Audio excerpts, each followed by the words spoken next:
రాత్రి అయింది, నిద్రపోకుండా ఈడేం చేస్తున్నావునా? మా వైఎస్ఆర్ కొడుకు వస్తున్నాడంట, ఆయన కోసం ఎదురు చూస్తున్నా అన్నా. కాదన్నా, మీ వైఎస్ఆర్ కొడుకు వచ్చి నీ ముందు నిల్చున్నా నీకు కనపడదు కదనా? అన్నా, నాకు ఆయన కనపడకపోయినా నేను ఆయనకి కనపడతా కదన్నా. నాలాంటోళ్ళు ఆయన వెనకాలన్నామని తెలియడానికే నేను ఇక్కడ ఉన్నానన్నా.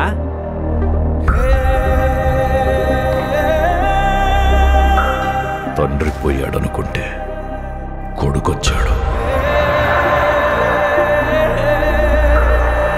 Congress party can create another 100 YSRs. Tell him, if he doesn't fall in line, the consequences will be very harsh.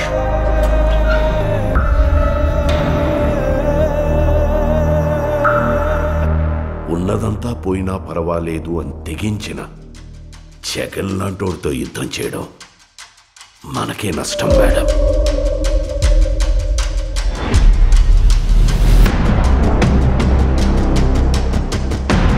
చరిత్రలో కని విని ఎరుగని రీతిలో అవినీతి చేశాడని అభియోగాలు మోపండి.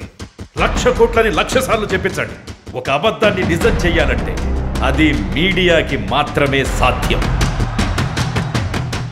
If we can't defeat him, we can destroy him.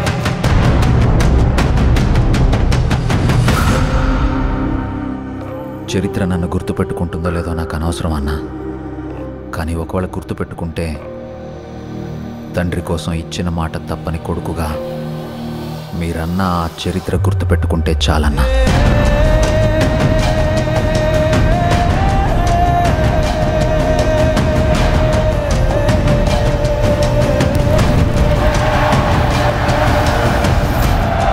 నాకు భయపడడం రాదయ్యా. నేనేంటో, నా రాజకీయం ఏంటో మీకింకా అర్థం కాకపోవచ్చు, కానీ ఒక్కటి గుర్తుపెట్టుకోండి, నేను వైఎస్ రాజశేఖర్ రెడ్డి కొడుకుని.